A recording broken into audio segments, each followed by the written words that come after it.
Hello students, how are you? Today we are going to discuss redox. Topic क्या है आपका redox में n factor. देखिए n factor का यूज आप कहाँ करेंगे. n फैक्टर सबसे पहले n फैक्टर क्या होता है, कैसे आप इसको कैलकुलेट करेंगे एसिड के लिए, बेस के लिए और ऑक्सीडाइजिंग एजेंट, रिड्यूसिंग एजेंट और सॉल्ट के लिए. तो डिफरेंट डिफरेंट कंपाउंड्स के लिए n फैक्टर निकालना पहले सीखेंगे और उसके बाद हम क्या अप्लाई करेंगे इस पर equivalent weight. How we can calculate equivalent weight with the help of n factor. ठीक, तो सबसे पहले मैं n फैक्टर की बात कर रहा हूं. n फैक्टर को हम वैलेंसी फैक्टर भी कहते हैं. क्या कहते हैं इसको? हम वैलेंसी फैक्टर भी कहते हैं. ठीक है, तो आज हमें देखना है n फैक्टर 4. सबसे पहले हम एसिड के लिए बात करेंगे, बेस के लिए बात करेंगे, देन सॉल्ट के लिए बात करेंगे, देन आयंस के लिए बात करेंगे, आयंस में कैटायंस के लिए और एनायंस के लिए बात करेंगे. ठीक है, और उसके बाद हम ऑक्सीडाइजिंग एजेंट और रिड्यूसिंग एजेंट के लिए भी बात करेंगे. कैसे हम n फैक्टर कैलकुलेट करेंगे और इसका जो यूज है इक्विवेलेंट वेट कैलकुलेट करने के लिए आप कैसे करेंगे. सो आज हमें इस लेक्चर में ये सीखना है. ठीक, तो अगर मैं n फैक्टर की बात करूं एसिड के लिए, n फैक्टर फॉर एसिड, तो n factor for acid is called basicity. इसको हम किससे डिनोट करते हैं? बेसिसिटी से डिनोट करते हैं. यानी कि नंबर ऑफ एच आयन, जो आपके एच आयन है, कितने एच आयन क्या हो रहे हैं, रिप्लेस हो रहे हैं, तो वो क्या होगा, उसका n फैक्टर होगा. जैसे कि H2SO4, अभी H2SO4 को आप आयोनाइज कर रहे हैं. मान लिया कि इसने एक प्रोटॉन डोनेट किया, एक प्रोटॉन अपने से क्या किया, अलग किया, तो भाई इसका जो फैक्टर होगा, n फैक्टर होगा, क्या होगा आपका, 1 होगा.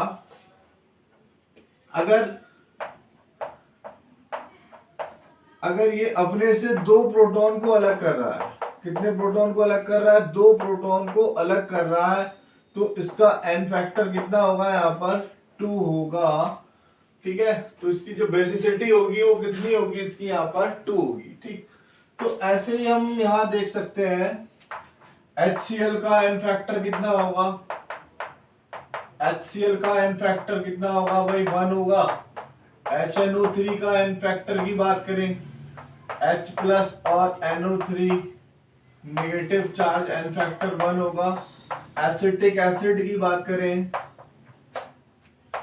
H प्लस और CH3COO नेगेटिव, n फैक्टर कितना होगा आपका, 1 होगा. ठीक है, तो बहुत सारे एसिड्स हैं अपने पास, जैसे कि H3PO4 स्ट्रक्चर बना लीजिए.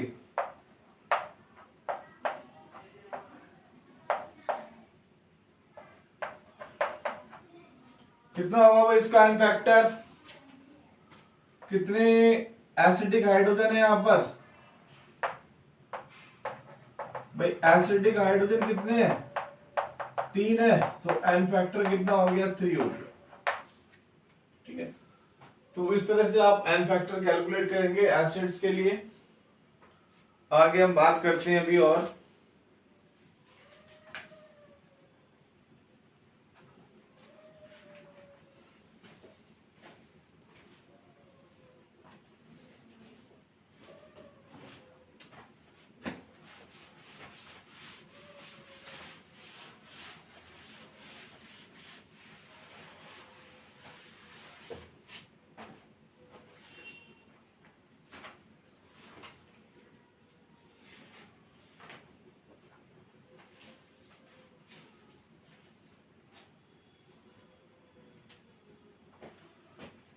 H3PO3, H3PO2. ठीक है, अब देखिए आपको लग रहा है कि इसका एन फैक्टर कितना है, 3 है, बट इसका एन फैक्टर 3 नहीं है। आपको लग रहा है कि इसका एन फैक्टर 3 है, इसका एन फैक्टर 3 नहीं होगा। अब इसको आप क्या करेंगे, इसका आप स्ट्रक्चर बना लेते हैं और स्ट्रक्चर से देखते हैं कि इसमें कितने एसिडिक हाइड्रोजन के आपके प्रेजेंट है। तो आप इसका स्ट्रक्चर बना लीजिए, P double bond O, OH, OH और H। ठीक है, ये आपके एसिडिक हाइड्रोजन है, ये आपका एसिडिक हाइड्रोजन है, यानी कि जो हाइड्रोजन हाईली इलेक्ट्रोनेगेटिव एटम से अटैच होता है, जैसे कि यहाँ पर इसमें सबसे हाईली इलेक्ट्रोनेगेटिव एटम कौन सा, ऑक्सीजन है, तो ऑक्सीजन से अटैच है, तो ये क्या आफ्टर आयोनाइजेशन ये क्या हो जाएगा आपका, अलग हो जाएगा। अगर आप इसका आयोनाइजेशन करेंगे, आयोनाइजेशन करेंगे एसिड का, तो 2H प्लस और HPO3 2 माइनस, तो एन फैक्टर कितना हुआ इसका, सॉरी 2। ठीक, इसका निकालिए, स्ट्रक्चर बनाइए, P double bond O, OH, H और H। एसिडिक हाइड्रोजन कितने इसमें भैया आपको दिख रहा है, एसिडिक हाइड्रोजन। इसको आप आयोनाइज करेंगे, तो क्या होगा, H प्लस और H2 PO2 negative. N factor कितना होगा इसका, 1 हुआ। तो इस तरह से आप क्या करेंगे, स्ट्रक्चर बनाकर देखेंगे, और स्ट्रक्चर बनाकर देखने पर आप देखेंगे कि एसिडिक हाइड्रोजन कितने हैं जो उससे अलग हो सकते हैं, आयोडाइज हो सकते हैं, तो वो उसका क्या कहलाएगा, आपका एन फैक्टर कहलाएगा। ठीक, एक एक्सेप्शन देखते हैं हम इसमें,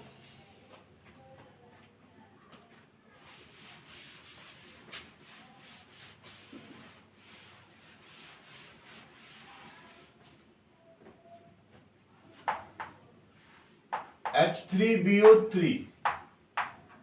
भाई आपको लग रहा है कि इसका एन फैक्टर कितना है, 3 है, यानी आप सोच रहे होंगे कि 3H प्लस और BO3 3 माइनस, टोटली गलत है। एन फैक्टर कितना है, 3 है, पॉसिबल नहीं है। ठीक, और ये आपका क्या है भाई, एक्सेप्शन है। ठीक, इसका स्ट्रक्चर बना लीजिए, स्ट्रक्चर कैसे बनेगा, OH और OH। ठीक है, अब क्या कर रहे हैं आप, इसको H2O से क्या कर रहे हैं, इसमें H2O मिक्स कर रहे हैं, यानी वाटर से इसका रिएक्शन करा रहे हैं। ठीक भाई, ये जो है आपका ऑक्टेट कंप्लीट नहीं है, इसका ऑक्टेट, नो ऑक्टेट कंप्लीट, इसका ऑक्टेट कंप्लीट नहीं, यानी कि यहाँ कितने इलेक्ट्रॉन है, 2 भाई इन्वायरमेंट में कितने इलेक्ट्रॉन हो रहे हैं, 6 इलेक्ट्रॉन हो रहे हैं, तो ये अपने ऑक्टेट को फॉलो नहीं कर रहा है। अब क्या करेंगे, इसका हमने वाटर से रिएक्शन कराया, वाटर से रिएक्शन कराने पर जो वाटर के ऑक्सीजन के पास जो लोन पेयर है, वो क्या करेगा, अपने 2 इलेक्ट्रॉन्स को इसको क्या करेगा, डोनेट करेगा। इसने अपने 2 इलेक्ट्रॉन क्या किए, डोनेट करने के बाद स्ट्रक्चर कुछ ऐसा होगा, BOH POH2। ठीक, जो पॉजिटिव चार्ज दिख रहा है भाई, पॉजिटिव चार्ज यहां से जनरेट हुआ है, जहां से आपके इलेक्ट्रॉन है, तो पॉजिटिव चार्ज क्या दिखा रहा है, यहाँ पर डिफिशियंसी दिखा रहा है इलेक्ट्रॉन की। इसको आप इस तरह से भी लिख सकते हैं, H। अब ये इस पर शिफ्ट हो जाएगा, तो यहाँ एक हाइड्रोजन प्लस BOH और BOH। एन फैक्टर कितना हुआ इसका 1। ठीक है भाई, आपको ये याद रखना है। और अभी हम आगे बात करेंगे।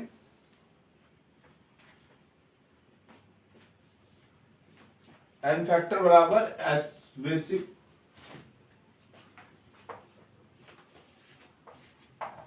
फोर एसिड एन फैक्टर बराबर बेसिसिटी।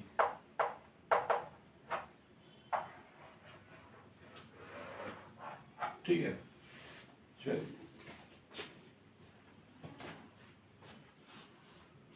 नोट कीजिए, बात करते हैं आगे।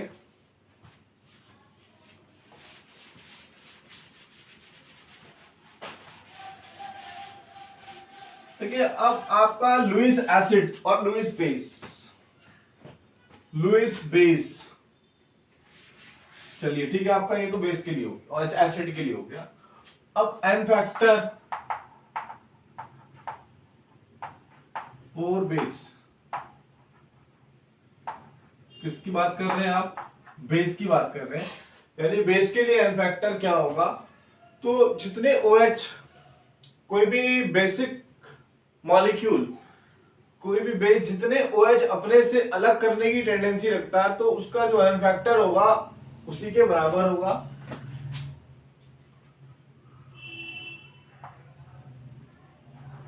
Acidity,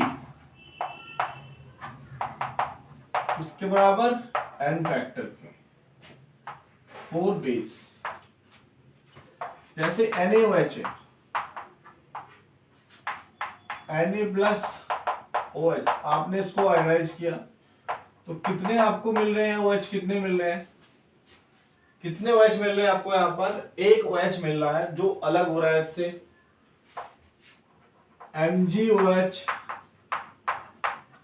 whole twice, Mg2+ 2OH minus n factor कितना हो गया 2। ठीक, AlOH whole thrice, Al3 positive 3O negative, n factor कितना हुआ 3 हुआ। ठीक है, ये तो आपका ऐसे कंपाउंड्स के लिए हो गया जो कि हाइड्रोक्सी ग्रुप, जो कि OH ग्रुप क्या करते हैं, कंटेन करते हैं और रखते हैं।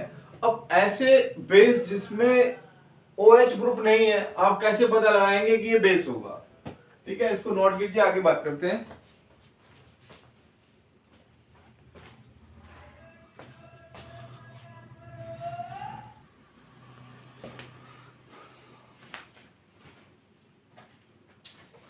अब ऐसे मॉलिक्यूल जिसमें OH नहीं है और वो बेस है, उनका एन फैक्टर,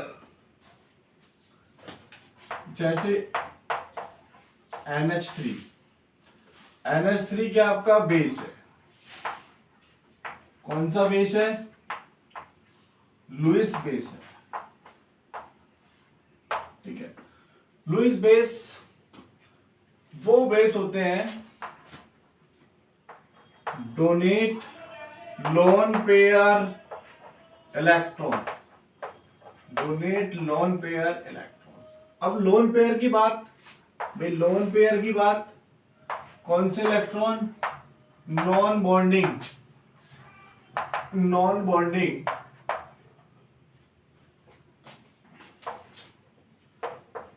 लेकिन नाइट्रोजन का बैलेंस इलेक्ट्रॉन कितना होता है? 5 होता है।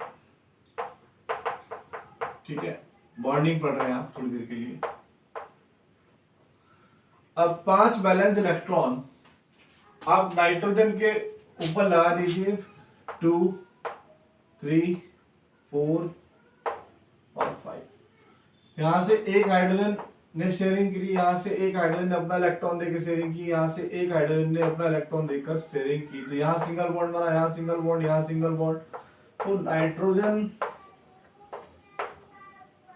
सिंगल बॉन्ड बन गए। अब ये जो 2 इलेक्ट्रॉन आपके बच गए हैं, ये 2 इलेक्ट्रॉन बच गए हैं, इनको हम क्या क्या कहेंगे? लोन पेयर कहेंगे। ठीक है, जो बचे हुए इलेक्ट्रॉन है, जो नॉन बॉन्डिंग इलेक्ट्रॉन है, जो बॉन्डिंग में पार्टिसिपेट नहीं कर रहे हैं, उनको हम कैसे इलेक्ट्रॉन कहेंगे? नॉन बॉन्डिंग या लोन पेयर इलेक्ट्रॉन। ये किसी भी इलेक्ट्रॉन, अगर किसी भी मॉलिक्यूल के पास इलेक्ट्रॉन की कमी है तो ये इलेक्ट्रॉन्स आपके उसको दिए जा सकते हैं।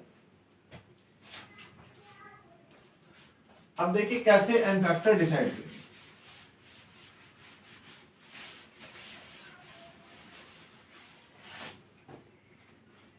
चलिए, ये आपका नाइट्रोजन है और आपने किसी एसिड से रिएक्शन कराई, तो बॉन्ड बनाने के लिए इलेक्ट्रॉन की रिक्वायरमेंट होती है और इक्वल शेयरिंग होती है। तो अगर किसी के पास इलेक्ट्रॉन नहीं है तो दे दिए जाते हैं। मान लो किसी के पास इलेक्ट्रॉन नहीं, भाई इसके पास इलेक्ट्रॉन नहीं है अभी, भाई हाइड्रोजन का कितने इलेक्ट्रॉन होते हैं, एक इलेक्ट्रॉन होता है और वो एक इलेक्ट्रॉन निकल गया है, इसी वजह से इसके ऊपर चार्ज क्या आ रहा है, पॉजिटिव आ रहा है। अब बॉन्ड बनाने के लिए कितने इलेक्ट्रॉन चाहिए, अगर ये हाइड्रोजन इस नाइट्रोजन से बॉन्ड बनाता है तो उसको कितने इलेक्ट्रॉन चाहिए, 2 इलेक्ट्रॉन चाहिए। अब 2 इलेक्ट्रॉन की रिक्वायरमेंट है। अब यहाँ पर नाइट्रोजन के पास जो है इलेक्ट्रॉन आपके फ्री है, नॉन बॉन्डिंग है, जो बचे हुए हैं वो कोई इसका यूज नहीं कर रहा है, ठीक। अब ये नाइट्रोजन क्या करेगा कि अपने लोन पेयर को किसको दे दिया, हाइड्रोजन को दे दिया। अब जैसे ही हाइड्रोजन को दिया तो यहां पर क्या आ गया, पॉजिटिव चार्ज आ गया, पॉजिटिव चार्ज। अब यानी अपने साथ इसने कितने हाइड्रोजन को कंबाइन किया है, तो जितने हाइड्रोजन को कंबाइन किया है उतना ही क्या होगा, इसका एन फैक्टर होगा, उतना ही क्या होगा, इसका एन फैक्टर होगा, ठीक है।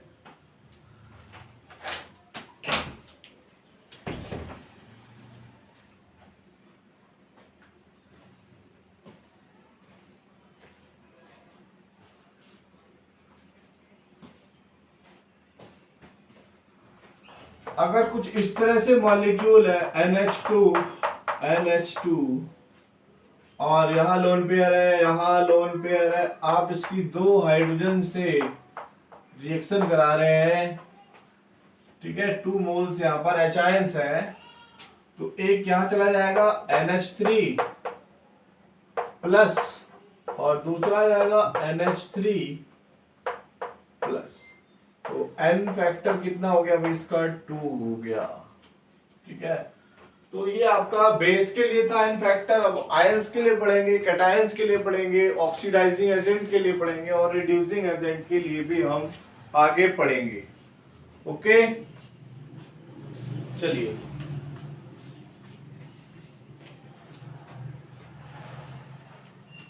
अब मैं यहां पर एक रिएक्शन दूंगा मैं आपको, एसिड और बेस की रिएक्शन।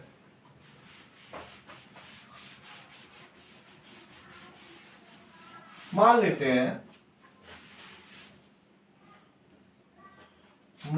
हैं कि आपके पास H2SO4 है और आपने किससे रिएक्शन कराई, H2O से।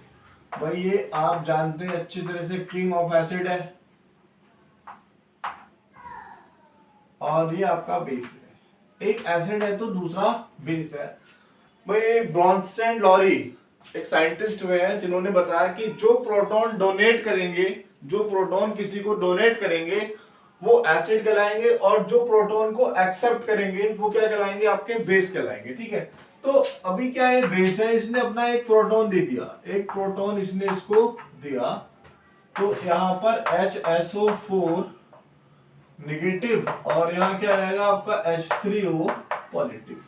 तो कितने प्रोटॉन दिए जा रहे हैं भाई, कितने प्रोटॉन दिए जा रहे हैं, H प्लस एक प्रोटॉन दिया जा रहा है। तो यहाँ पर जो एन फैक्टर है, दोनों का एन फैक्टर, भाई इसका एन फैक्टर भी 1 है, इसने एक डोनेट किया, इसका एन फैक्टर भी 1 है, इसने एक क्या किया, एक्सेप्ट किया, एक्सेप्ट 1H प्लस और डोनेट 1H प्लस। समझ में आती बात, ठीक है। तो इस तरह से आप किसी रिएक्शंस में अगर पूछा तो आप इस तरह से बताएंगे कि एसिड का और बेस का एन फैक्टर किस तरह से होगा, ठीक। आगे हम बात करेंगे आयंस के लिए। किसके लिए बात करेंगे, आयंस के लिए बात करेंगे। चलिए, n factor for ions, n factor for ions आपका कैटायन भी हो सकता है और एनायन भी हो सकता है। तो इनका जो एन फैक्टर है, इनका जो एन फैक्टर है वो बराबर किसके होगा, चार्ज के होगा, यानी कि जितना इनके ऊपर चार्ज है उसके बराबर क्या होगा, इनका एन फैक्टर होगा। एक minute,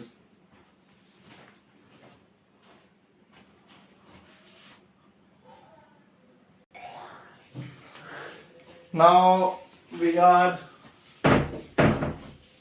discussing about the n factor of ions.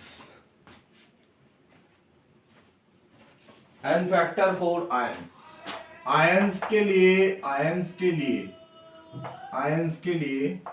ions में पहले मैं बात कर रहा हूं कैटायंस के लिए, ठीक है। देखिए अगर आपके पास सोडियम आयन है, कैसा आयन आपके पास, सोडियम आयन है, कैटायन है, तो चार्ज कितना है इसके पास, +1 है, तो n फैक्टर कितना है, 1। किसके बराबर है, चार्ज के बराबर। आपको ये +1 और -1 नहीं दिखाना है यहाँ पर, ठीक है। Mg2+ की बात कर रहे हैं, तो यहाँ पर n फैक्टर कितना है आपका, 2 है। एल्युमिनियम 3+ की बात कर रहे हैं, तो n फैक्टर कितना आपका यहाँ पर 3 है, ठीक है। कॉपर 2+ की बात कर रहे हैं, तो n फैक्टर कितना है, 2 है। Fe2+ की बात कर रहे हैं, तो n फैक्टर कितना है, 2 है। Fe3+ की बात कर रहे हैं, तो n फैक्टर कितना है, 3 है, ठीक है। और Zn2+ की बात कर रहे हैं, तो n फैक्टर कितना है, 2 है। तो इस तरह से जो आपका कैटायंस में जो जितना भी कैटायन जो है चार्ज बियर करते हैं, तो उनका जो n फैक्टर होगा किसके बराबर होगा, चार्ज के बराबर होगा। तो यहाँ पर आपका n फैक्टर किसके बराबर है, सबका चार्ज के बराबर। तो ये आपके सब क्या है, कैटायंस हैं, कैटायंस तो पॉजिटिव चार्ज बेयर करते हैं, ठीक।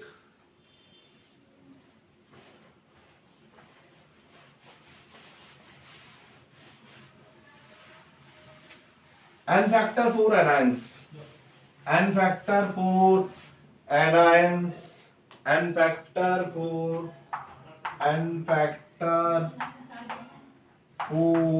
एनायंस। भाई एनायंस की बात करें तो नेगेटिव चार्ज वाले वो सब क्या होते हैं, आपके एनायंस होते हैं। क्या होते हैं, एनायंस होते हैं। और इसके बराबर क्या होता है, आपका एन फैक्टर होता है। क्या होता है, आपका एन फैक्टर होता है। तो चाहे वो आपका आयन पॉलीएटॉमिक हो, चाहे वो आपका आयन मोनोएटॉमिक हो, तो उस कंडीशन में हम देखते हैं यहाँ पर कि जैसे हाइड्रोजन के ऊपर 1 नेगेटिव चार्ज है, तो आपका एन फैक्टर कितना हो गया, 1। यहाँ पर हम देख रहे हैं कि CO3 कार्बोनेट आयन के ऊपर 2 नेगेटिव चार्ज है, n factor 2। Sulphate SO4 2 negative है, तो N factor 2। NO3 1 negative charge है, तो एन फैक्टर 1। OH के ऊपर 1 नेगेटिव चार्ज है, तो एन फैक्टर 1। तो CH3 COO acetate ion, n factor 1। तो जितना भी एनायन है, जितना भी एनायनिक चार्ज है, तो वो आपका क्या होगा, एन फैक्टर के इक्वल होगा, ठीक है। तो ये आपका सब किसके लिए था, एनायन के लिए था। जैसे कि PO4 3- एन फैक्टर कितना हो गया, 1 हो गया, ठीक। Cl negative, bromine negative, iodine negative और फ्लोरीन नेगेटिव, वह सबका एन फैक्टर कितना आपका, 1 है, ठीक है। जल्दी से नोट कीजिए, बात करते हैं आगे।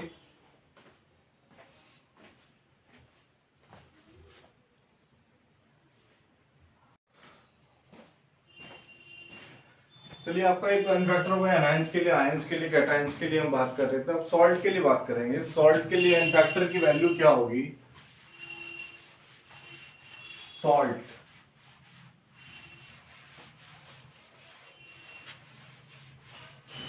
सॉल्ट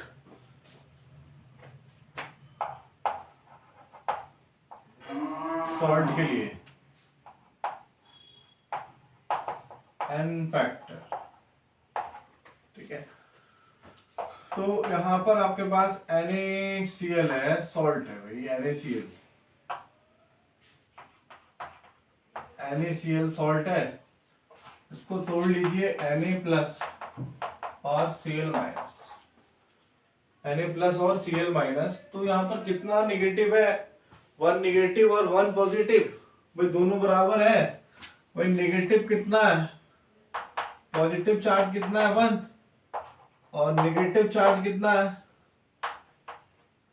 नेगेटिव चार्ज कितना है 1, तो एन फैक्टर कितना हो गया आपका 1, ठीक है। जैसे कि MgCl2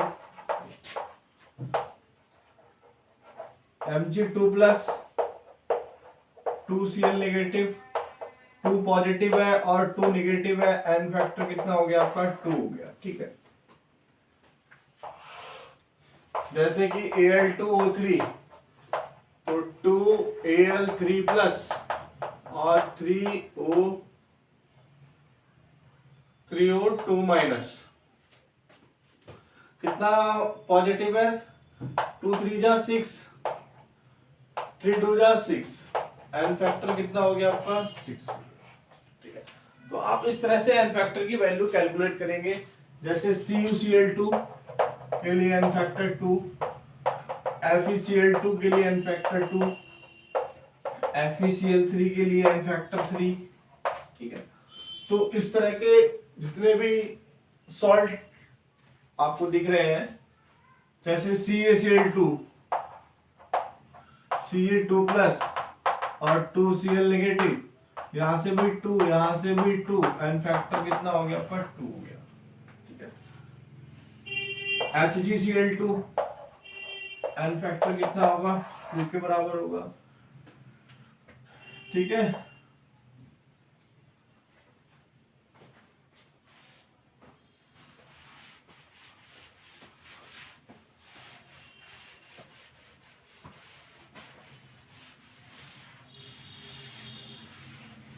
Now n factor for covalent compounds. N factor for covalent compounds. भाई कोवलेंट कंपाउंड्स वही सब कंपाउंड्स हैं जिसमें कोवलेंट बॉन्ड प्रेजेंट होगा, जो कोवलेंट बॉन्ड के थ्रू जिनकी फॉर्मेशन होती है उनको हम क्या कहते हैं, कोवलेंट कंपाउंड कहते हैं, जो कि इक्वल शेयरिंग से, जैसे कि CH4 है। हाँ, एन फैक्टर जो होगा किसके बराबर होगा, number of covalent bond, covalent bond के बराबर होगा। जैसे कि आपका CH4 है तो CH4 का स्ट्रक्चर बनाइए CH तो टोटल बॉन्ड कितने हैं भाई, बॉन्ड कितने हैं इसमें, 4 बॉन्ड है, 1 2 3 4, तो एन फैक्टर कितना हो गया आपका 4। PCl5 कितने बॉन्ड है, 1 2 3 4 5, एन फैक्टर कितना हो गया आपका 5, ठीक। PCl3 है, एन फैक्टर कितना हो गया आपका 3, ठीक है। तो इस तरह से कोवलेंट कंपाउंड्स के लिए आप नंबर ऑफ कोवलेंट्स बॉन्ड के बराबर जो होगा आपका एन फैक्टर होगा। और देखिए लास्ट हम देख रहे हैं इसमें n factor 4 oxidizing and reducing agent, oxidizing and reducing agent, oxidizing and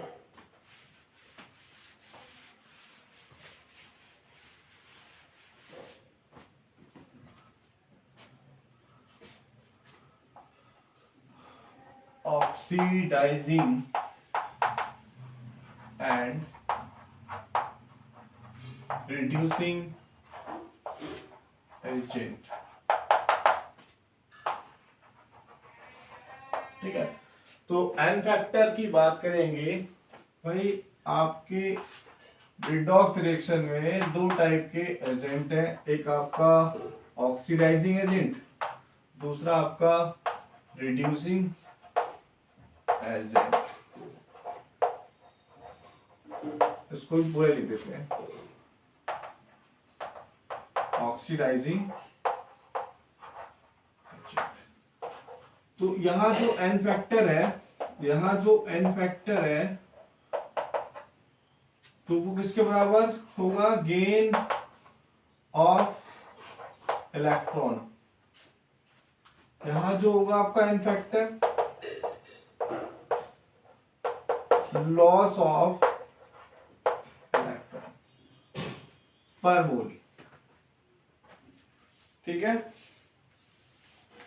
तो अभी हम देखते हैं इसका एन फैक्टर कैसे निकालेंगे।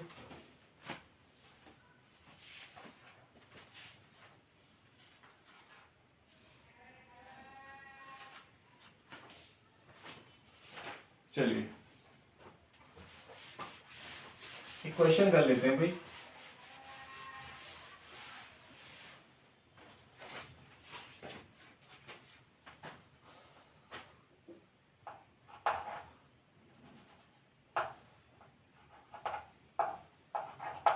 फाइंड एन फैक्टर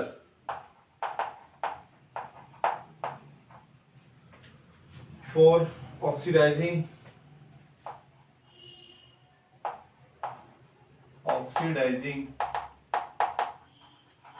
एंड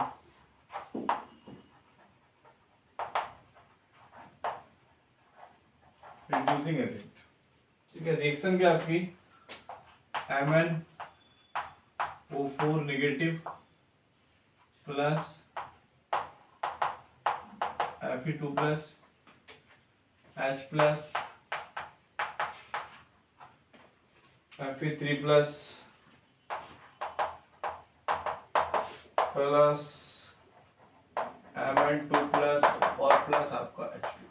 ठीक है, तो इसमें ऑक्सीडाइजिंग कौन सा है और रिड्यूसिंग कौन सा है। मैंने आपको बताया था कि ऑक्सीडाइजिंग एजेंट जो दूसरों को ऑक्सीडाइज करे और अपने आप क्या हो जाए, रिड्यूस हो जाए, उसको हम क्या कहेंगे, ऑक्सीडाइजिंग एजेंट कहेंगे। और रिड्यूसिंग एजेंट जो दूसरों को रिड्यूस करे, reduce to other and oxidize itself. ठीक है, तो हम यहाँ पर पर्टिकुलर एलिमेंट का, इसमें पर्टिकुलर एटम का क्या निकाल लेते हैं, ऑक्सीडेशन स्टेट कैलकुलेट कर लेते हैं। तो जैसे कि यहाँ पर हम देख रहे हैं कि Mn का ऑक्सीडेशन स्टेट इसमें कितना है भाई Mn का निकालेंगे अगर ऑक्सीडेशन स्टेट कितना है, X प्लस Mn का oxidation state X plus 4 into -2 और एनायन को हम क्या करते हैं, ऐड करते हैं, बराबर 0। तो कितना आ जाएगा, -8 प्लस 1 बराबर 0। x बराबर कितना आ गया, +7 आ गया। तो ये कितना आ रहा है आपका, +7 आ रहा है। ठीक, और बाकी तो हमें निकालने की जरूरत है नहीं कहीं। और यहाँ -2 है और यहाँ +1 है। और यहाँ ऑक्सीजन का कितना होगा, यहाँ ऑक्सीजन का कितना होगा, -2 होगा। कितना होगा भाई, -2 होगा। ठीक, अब आपको देखना है कि इसमें ऑक्सीडाइजिंग एजेंट कौन सा है, रिड्यूसिंग एजेंट कौन सा है। तो ऑक्सीडाइजिंग पकड़ते हैं, सबसे पहले ऑक्सीडाइजिंग देखते हैं कि कौन सा ऑक्सीडाइजिंग है। तो ऑक्सीडाइजिंग दूसरे को जो ऑक्सीडाइज करे, दूसरे को जो ऑक्सीडाइज करे, तो यहां पर किसे ऑक्सीडाइज कर रहा है भाई, ये तो ऑक्सीडाइज हो रहा है, ये क्या हो रहा है आपका, ऑक्सीडाइज हो रहा है। ठीक, अगर हम बात करें Mn की, तो Mn क्या हो रहा है आपका, रिड्यूस हो रहा है। ठीक, तो MnO4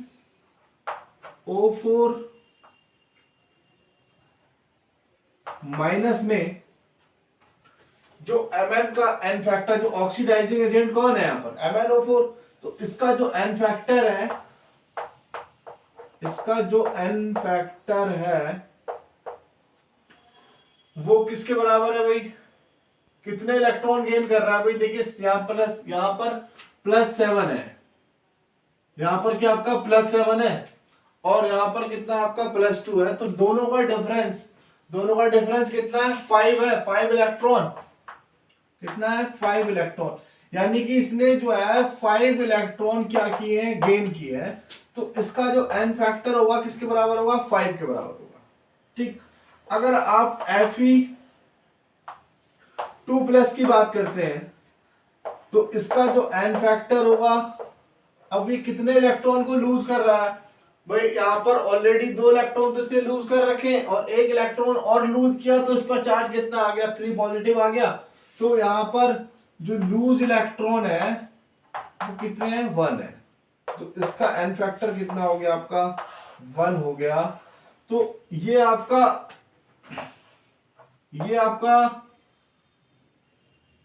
ऑक्सीडाइजिंग एजेंट है, और ये आपका रिड्यूसिंग एजेंट है। कैसा एजेंट है, रिड्यूसिंग एजेंट है।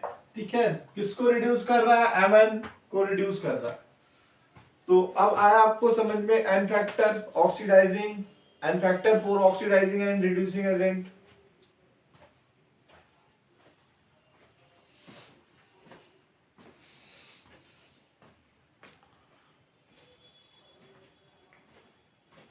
एक बार और देख लीजिए। देखिए हमने क्या किया, ऑक्सीडाइजिंग और रिड्यूसिंग एजेंट का एन फैक्टर निकालने के लिए इस तरह की कोई इक्वेशन आपको दी हुई है। तो आपने क्या किया, यहाँ पर इन सबके इंडिविजुअल ऑक्सीडेशन स्टेट कैलकुलेट कर लिए। मैंने आपको स्टार्टिंग में सिखाया था, रूल्स बताए थे कुछ। तो MnO4 में Mn की ऑक्सीडेशन स्टेट +2 है, ऑक्सीजन की -2 है, यहाँ ऑलरेडी दी हुई है +2, यहाँ +1 है, यहाँ +3 है, यहाँ +3। तो अब कंपेयर कर लेते हैं। तो ऑक्सीडाइजिंग एजेंट जो दूसरों को ऑक्सीडाइज करे, भाई किसको ऑक्सीडाइज कर रहा है, Fe2+ को, और किसमें कर रहा है, +3 में। तो ये क्या हो रहा है, आपका ऑक्सीडाइज हो रहा है। तो ये आपका क्या हो गया, ऑक्सीडाइजिंग एजेंट हो गया। ठीक, और ये आपका क्या हो गया, रिड्यूसिंग एजेंट हो गया।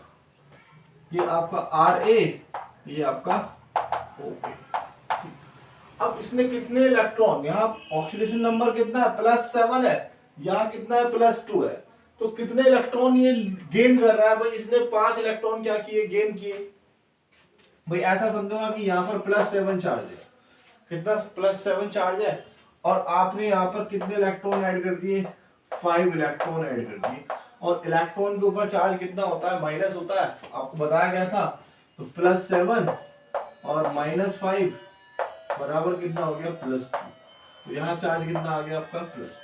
ठीक है, तो इसका एन फैक्टर कितना हो गया आपका 5, और इसका एन फैक्टर कितना हो जाएगा आपका 5। ठीक है, चलिए एक और देख लेते हैं ऐसा क्वेश्चन। हाँ भाई, ये आपका पर मोल के लिए है।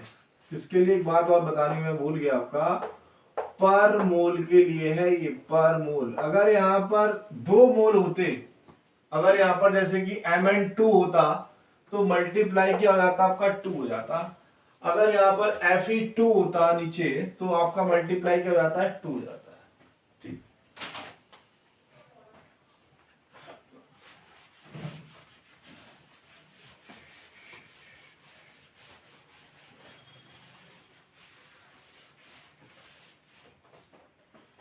चलिए क्वेश्चन और है। Cr2O7 2 minus plus C2O4 2 minus H plus C chromium 3 plus CO2 plus H2। ठीक है, ऑक्सीडेशन नंबर निकाल लीजिए भाई। यहाँ कैलकुलेट करेंगे आप, तो इसका निकालिए 2x + 7 - 2 + 2 कितना हो गया, +6 आएगा। कितना आ गया, +6 आ गया। ठीक है, और यहाँ आप कैलकुलेट करेंगे इसको इस तरह से, यहाँ निकाल देते हैं। ठीक है, तो 2x plus 7 minus 2 plus 2 0, 2x minus 14 plus 2 0, 2x minus 12 0, 2x बराबर 12, x बराबर कितना आ गया प्लस 6। इसमें निकाल लीजिए कार्बन का 2x प्लस 4 माइनस 2 प्लस 2 बराबर 0, 2x माइनस 8 प्लस 2 0, 2x बराबर 6, x बराबर प्लस 3। तो यहाँ कितना आ गया आपका प्लस 3 आ गया। ठीक है, ये दिया हुआ है यहाँ पर, यहाँ कितना आ जाएगा प्लस 4 आ जाएगा, यहाँ माइनस 2 आ जाएगा, यहाँ प्लस 1 आ जाएगा, यहाँ माइनस 2 आ जाएगा। जहाँ सेम है वहां तो आपको देखने की जरूरत है ही नहीं। तो अभी मैं बात कर रहा हूँ, देखिए कार्बन का ऑक्सीडेशन नंबर कितना हमारा प्लस 3 है। अभी किस में चेंज हो रहा है प्लस 4 में, यानी क्या हो रहा है ऑक्सीडाइज हो रहा है। ध्यान देना बात पर।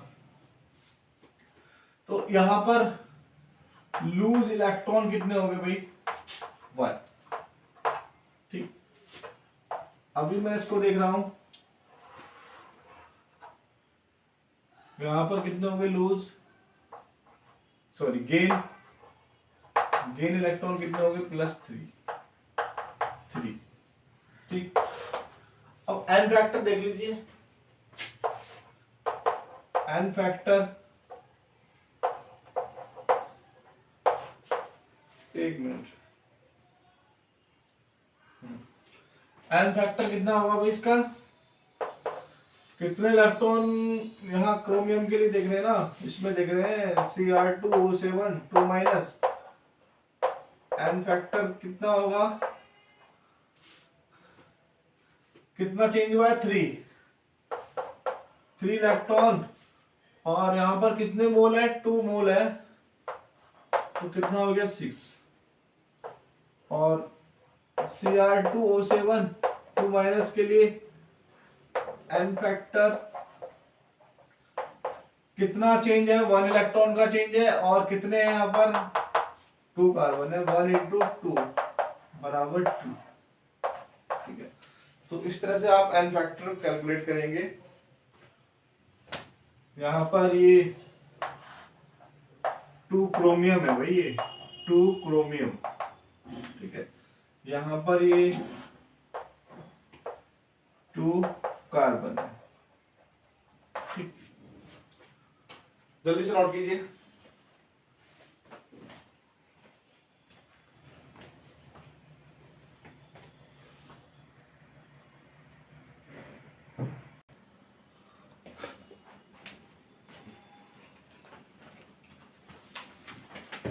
तो स्टूडेंट्स आप इस तरह से equivalent weight sorry n factor calculate कर सकते हैं, जैसा कि मैंने आपको अभी बताया। ठीक है, और एक पॉइंट और ध्यान रखेंगे आप,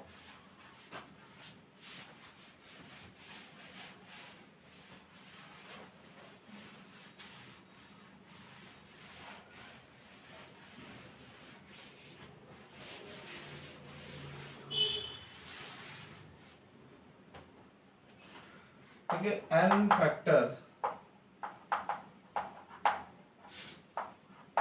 for metal, n factor for metal valence electron के बराबर होगा। ठीक है, n factor for non metal 8 minus valence electron. ठीक है, जैसे कि मेटल है आपके पास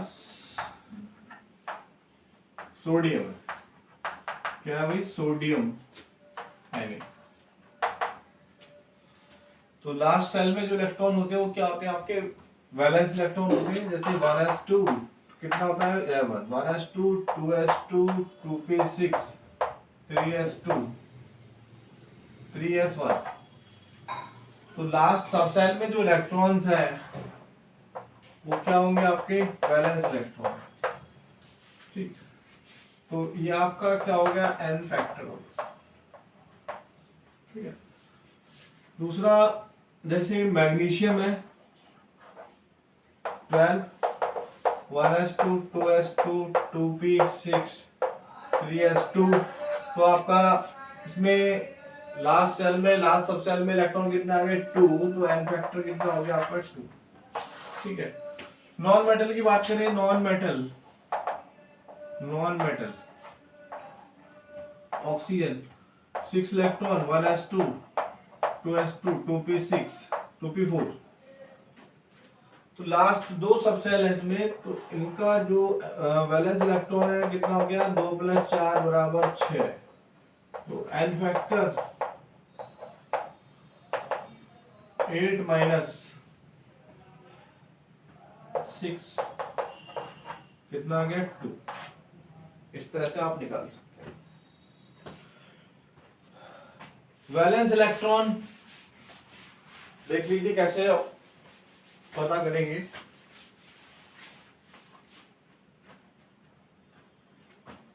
वैलेंस इलेक्ट्रॉन देखिए, फर्स्ट ग्रुप की बात करें, फर्स्ट ग्रुप LiNaKRbCl,